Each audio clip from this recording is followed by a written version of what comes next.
आजकल कौमी असम्बली और सैनेट से इस तेज़ रफ्तारी के साथ जो मुख्तलिफ एक्ट्स हैं उनको पास किया जा रहा है कि बाज़ औक़ात खौफ का एहसास होता है कि 15 बंदे बैठे हों कौमी असम्बली के अंदर और उन 1 घंटे के अंदर वो 15 अरकान जो हैं 29 बिल्स जो हैं उनके ऊपर मोहर लगा दें। अंगूठा छाप, बहस नहीं, कोई जायज़ा नहीं लिया। ये मैं इसको अंगूठा छाप का लफ्ज़ इसलिए इस्तेमाल किया, अदरवाइज़ पॉसिबल नहीं है कि आप 15 भी लोग हों तो उनको कुछ तो टाइम लगाना पड़ेगा। एक एक सफाई उसका पढ़ी लें कि उसका पर्पज़ क्या है बिल का, तो वो स्टेटमेंट ऑफ ऑब्जेक्टिव भी पढ़ेंगे तो उससे ज़्यादा टाइम लग जाएगा, लेकिन वो भी नहीं पढ़े हुए। सैनेट में भी इससे ज़्यादा मुख्तलिफ पोजीशन नहीं है, लेकिन सैनेटर्स ने ख़ास तौर पर 4-5 सैनेटर्स ने बाज़ बिलों के ऊपर कुछ रोल अदा किया। मजमूई तौर पर कोई 10 रोज़ के अंदर 72 बिल्स हैं जो कौमी असम्बली और सैनेट से पास होकर निकल गए। अब ये बात हज़म होने वाली नहीं है। अब 72 बिल्स, कोई आपकी अकल फहम में आती नहीं है चीज़ कि ये क्या करने जा रहे हैं। बाज़ तो थे तालीमी इदारों के मतलब जिनको कह सकते हैं कि रिलेटिवली वो लेस कंट्रोवर्शियल है। आपको उन तालीमी इदारे बनाने हैं तो कोई बात नहीं, अच्छी बात है, लेकिन उसमें भी पढ़ना चाहिए कि वो तालीमी इदारे ने क्या पढ़ाना है, निसाब क्या होगा, कोई कंप्यूटर साइंस पढ़ाएंगे या कुछ और चीज़ें करेंगे, कहाँ बनेगा, उस्ताद कहाँ से आएंगे, बजट है या नहीं है, कागज़ों में सिर्फ पेट भरना है या उसके आगे प्लान भी कुछ है। सारी चीज़ों का जायज़ा लेके काम करने चाहिए ना, ताकि रिज़ल्ट ओरिएंटेड हो, जो काम करें उसका नतीजा भी निकले। वो नहीं हुआ। बाज़ मामलात में बहुत ज़्यादा एहतियात की ज़रूरत थी। आर्मी एक्ट अमेंडमेंट हुआ, उसमें कुछ चीज़ें बहुत अच्छी हैं कि जो लोग हसास नोयत की पोजीशन ऑक्यूपाई करते हैं उनको 5 साल के लिए सियासत में हिस्सा लेने पर पाबंदी है। इसी तरीके से बाकियों के लिए 2 साल की पाबंदी है। कुछ और भी पाबंदियाँ और सख्तियाँ की गई वो लोग जो सर्विस के अंदर है। मेरे ख्याल में आर्मी के डिसिप्लिन का तकाजा यह है कि जो यूनिटी ऑफ कमांड है उसको चैलेंज कभी नहीं होना चाहिए, और जो लोग ISI, MI या हमारे एटॉमिक एनर्जी का प्रोग्राम है या और दीगर हमारी जो हसास सेंसिटिव पोस्टिंग है उसके अंदर एक वक्त गुजार के आते हैं, उसके बाद कॉन्फ्लिक्ट ऑफ इंटरेस्ट का उन्हें शिकार नहीं होना चाहिए। किसी एडवाइजरी रोल में किसी गैर मुल्की हुकूमत का मुलाजम नहीं बनना चाहिए, किसी ऐसे थिंक टैंक का हिस्सा नहीं बनना चाहिए जो पाकिस्तान के मफादात के ख़िलाफ़ हो। वहाँ तक वो हिस्सा ठीक है, लेकिन उस पर भी बहस करके गौर करके उसको फिर पास करते तो ज़्यादा अच्छी चीज़ होती है। उसकी ओनरशिप होती है कि आप क्या करना चाहते हैं। क्लैरिटी, शफाफियत, ट्रांसपेरेंसी वो हर चीज़ के अंदर जितनी आएगी उतना ही अच्छा होता है। एक बिल आया जिसको सेनेट के अंदर कुछ मेंबर्स ने जब सवाल उठाने शुरू किए तो फिर उसको रोका गया, वो था वायलेंट एक्सट्रीमिज़म के ख़िलाफ़। हालांकि वायलेंट एक्सट्रीमिज़म के ख़िलाफ़ कोई भी एफर्ट हुकूमत जो करे, सख्त तरीन भी, ये जो मुसल्लह जत्थे हैं इनके ख़ात्मे को यकीनी बनाने के लिए जो हमारे बेटों का लहू बहा रहे हैं, शहीद हो रहे हैं, फ़ौज के जवान, सिपाही, शहरी, सारे लोग शहीद हो रहे हैं, वो हर चीज़ काबिल सताइश है। लेकिन उसी के अंदर अगर एक लाइन में लिख दिया जाए कि पोलिटिकल ग्रुप भी साथ, तो वो एक लफ्ज़ जो है वो तमाम सियासी जमातों को उसके अंदर कवर कर लेता है। जहाँ वो प्राइवेट आर्म्ड मिलिशियाज़ को कुचलने की बात होनी चाहिए, वहाँ अगर कोई मुसल्लह जिद्दोजहद के साथ साथ सियासी तहरीक को भी डाल दें तो वो फिर मुतनाज़ा हो जाता है। इसी बिना पर चेयरमैन सैनेट ने उसको रोक दिया, उस बिल को। ऑफिशियल सीक्रेट एक्ट कौमी असम्बली से फटाफट मोहर लगा के पास हो गया। ऑफिशियल सीक्रेट एक्ट जो है उसकी कुछ क्लॉजेज़ जो मेरे सामने हैं, मैं अभी इसके ऊपर मुकम्मल जायज़ा नहीं ले सकता क्योंकि जब तक बिल का पूरा टेक्स्ट आप पढ़ के या बहस कौमी असम्बली में सैनेट में सुनी ना हो तब तक आपको, मेरे जैसे बंदे को तो कम अज़ कम समझ नहीं आती। और कौमी असम्बली ने हमारी जहमत ही नहीं की, क्योंकि मेरे ख्याल में जिस तरह मुझे समझ नहीं आ रही इस तरह हमारे कौमी असम्बली के अरकान को भी इसकी समझ नहीं आई, वज़ीर-ए-आज़म समेत, शहबाज शरीफ समेत। इसलिए उन्होंने कहा इसको पास करके जान छुड़ाओ, समझ तो आ नहीं रहा तो इसको आगे जाने दो। सैनेटर्स ने बहरहाल रोक लिया, उन्हें कुछ समझ आ गई इसकी। वो कहते हैं कि पाकिस्तान के अमन अमान के ख़िलाफ़ इंटेलिजेंस अदारों के एहलकारों या मुखबरों की शनाख्त ज़ाहिर करना जुर्म तस्वर होगा। बिल्कुल ठीक है। कोई भी वो शख्स जो बिल वास्ता या बिला वास्ता बैरूनी कुव्वत या नॉन स्टेट एक्टर के साथ काम करता है वो मुल्क दुश्मन तस्वर होगा। जुर्म पर रुखसाने, साजिश करने या मुआवनत करने वालों को जुर्म में शरीक समझकर वही सज़ा दी जाएगी।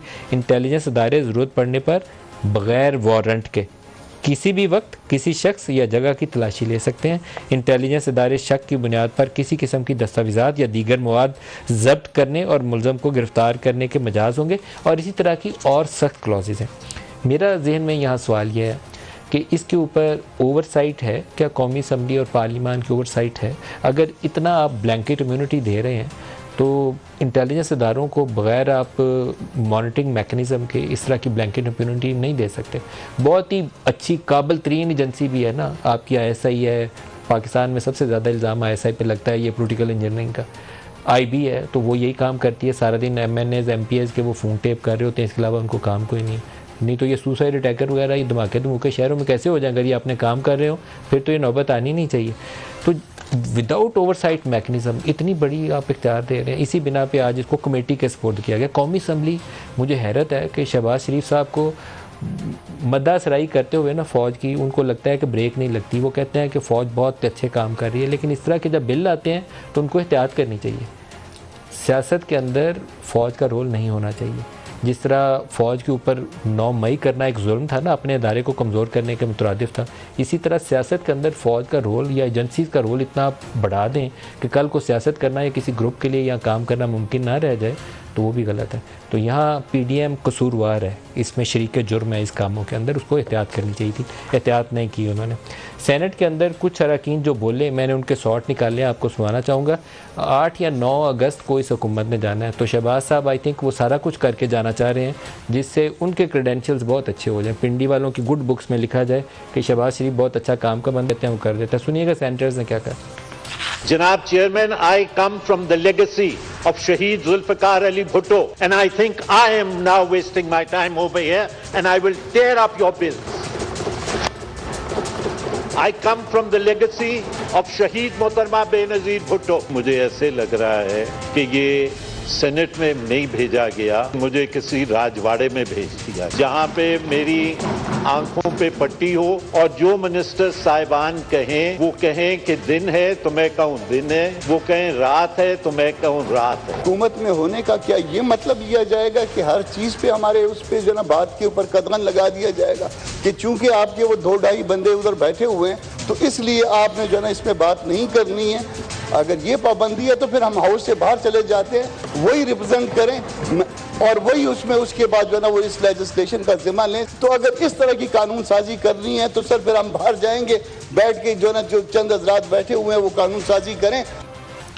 सेनेटर मुश्ताक और दीगर लोग भी चंद एक बोले हैं और उन्होंने अच्छा काम किया है। बाकी पीटीआई के जितने सेनेटर्स हैं अंदर वो भी शरीक जुर्म कहना चाहिए उनको। जब आर्मी एक्ट पास हो रहा था तो उस वक्त उनकी तादाद हाउस के अंदर ज़्यादा थी, खामोशी इख्तियार करके हाउस के अंदर चुप करके बैठे रहे और उसको पास होने दिया। सवाल भी नहीं उठाया, बहस तो करो ज़ालिमो, हो सकता है बहुत ही अच्छी चीज़ हो, उसको गौर तो कर लो।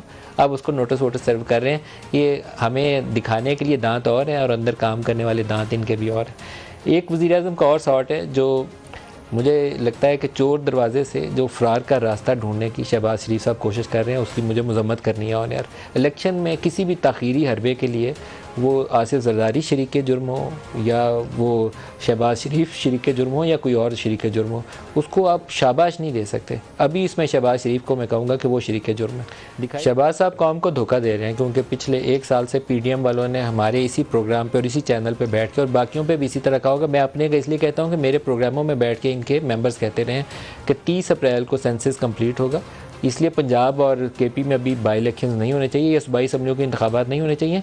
नया सेंसस आएगा और एक ही बार इंतखाबात होंगे। और अब हमें बता रहे हैं कि वो नया सेंसस जो है वो सीसीआई में जाएगा, वो अप्रूव करेगा, फिर हल्का बंदियाँ होंगी। तो 4 माह तो आगे गए, इसका मतलब है कि मार्च 2024 से पहले इलेक्शन नहीं हो सकते।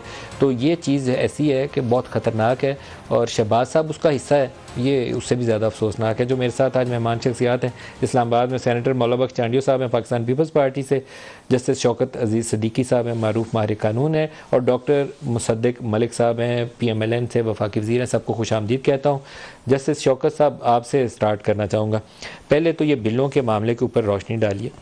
एजेंसियों का सियासत में किरदार नहीं होना चाहिए, लेकिन ये जो बिल है ख़ुद पीडीएम ने पास किए हैं, जिसकी हुकूमत में पीपल्स पार्टी भी शामिल है और PMLN भी शामिल है। ये तो उनका बाकायदा किरदार बना रहे हैं, उनको ताकत इख्तियार वो दे रहे हैं जो सियासी मामलात के अंदर या एग्जेक्टिव की जो डोमेन है वहाँ तक उनको इख्तियार दे दिया। क्यों? नदीम मलिक साहब, सही बात है, मैं बड़ा अफसरदा हूँ और मेरे अफसोस या मेरे दुखी होने की बुनियादी वजह यह है कि पूरी कौम जिस वजह से आज ये सारी सिचुएशन को फेस कर रही है और मुल्क जिस नहज पे पहुंच गया है, वो किसी भी हसास अदारे से रिटायर्ड होने वाले अफसरान या मुलाजमीन की वजह से नहीं है। वो उनकी वजह से है जो दौरान मुलाजमत सियासत करते हैं, पार्टियां बनवाते हैं, बदलवाते हैं, कोई बिल कौमी असम्बली और सेनेट में पेश हो उसको कैरी करवाते हैं, किसको रोकना है, किसको किस तरह करना है। 1947 से लेकर आज 2023 तक वो जो दौरान मुलाजमत सियासत करते हैं उनके ख़िलाफ़ क्या हुआ, ठीक है। मैं तो ये देख रहा हूँ कि माजी में जो भी हसास अदारे या जिसको हम मिलिट्री इस्टेब्लिशमेंट कहते हैं कि वो जो काम झिझक के साथ, थोड़ा बहुत एहतियात के साथ, चाहे वो आइन को की आइन शिकनी करनी पड़े, किसी और मामले में मुदाखलत करनी पड़े, किसी और इदारे में जो है वो कब्ज़ा हासिल करना हो, उसको तो मौजूदा जो पार्लियामेंट है और मौजूदा जो हुकूमत है उसने तो बिल्कुल लीगल कवर दे दिया है। ना अब उनको मार्शल लॉ लगाने की ज़रूरत है और ना ही उनको अब आइन शिकने की ज़रूरत है। आपने उनके हाथ में जो है वो सब कुछ दे दिया है जो आइन की रूह के तहत उनके पास नहीं हो सकता। आपने वो बात की सर, ये जो फंडामेंटल राइट्स हमारा कॉन्स्टिट्यूशन प्रोटेक्ट करता है, ये जो बिल इन्होंने पास किए हैं फंडामेंटल राइट से मुतसादिम है। बिल्कुल मुतसादिम है। तो और ये बैठ के पीपल्स पार्टी वाले भी फंडामेंटल राइट्स की वायलेशन में हिस्सेदार बन गए और नून लीग वाले भी बन गए। इनको खौफ खुदा नहीं है कि उसी जमहूरियत के जो सारा दिन हमें सबक देते हैं उसके मुतसादिम कानून साजी कर रहे हैं। बात यह है कि किसी भी कोई भी बंदा जब उसका वो एक कोई ड्यूटी परफॉर्म कर रहा होता है और उसको जब ये एहसास होता है कि ये मैं एक गैर आइनी काम कर रहा हूँ, गैर कानूनी काम कर रहा हूँ, गैर अखलाकी काम कर रहा हूँ, अपने माजी के मौक़िफ़ के अगेंस्ट कर रहा हूँ, और अगर वो कर गुजरता है किसी भी दबाव की वजह से, किसी और लालच की वजह से, किसी और कशिश की वजह से अगर कर गुजरता है और बाद में वो भले अपनी सफाइयाँ देता फिरे, चाहे वो जनरल शाहिद अजीज़ हो, चाहे शहाबुल्लाह साहब हों, जो भी हों, बात तो ये है कि आप शरीक जुर्म हैं। शरीक जुर्म रहते हुए आप को माफ़ नहीं कर सकती ये कौम। तो अभी ये जो सारा मामला जो मैं तो सही बात है मेरे लिए बड़ा ही ये सबसे बड़ी जिम्मेदारी तो शहबाज शरीफ के ऊपर आयद होती है। देखें, शहबाज शरीफ साहब के बारे में तो कम अज़ कम मुझे तो कोई शक व शुबा नहीं है कि वो तो अपना सिर्फ CV बेहतर कर रहे हैं कि कल मैं ही ऑप्शन रहूं, और वो ये जो इक़दामात कर रहे हैं, I am more than certain कि वो इवन मियाँ नवाज़ शरीफ के अगेंस्ट कर रहे हैं। वो नहीं चाहते कि कल मियाँ नवाज़ शरीफ आकर यहाँ पर जो है वो क़यादत करे और प्राइम मिनिस्टर बने, क्योंकि मैं पिंडी वालों की या पारा वालों की गुड बुक्स में मुझे ही होना चाहिए। और नवाज़ शरीफ साहब के बारे में तो चूँकि ये अमूमी तौर पर एक तासुर पाया जाता है जी कि माजी में उनकी कभी भी किसी आर्मी चीफ के साथ नहीं बनी। आप क्या कर रहे हैं? शहबाज शरीफ अपने क्रेडेंशियल्स बेहतर कर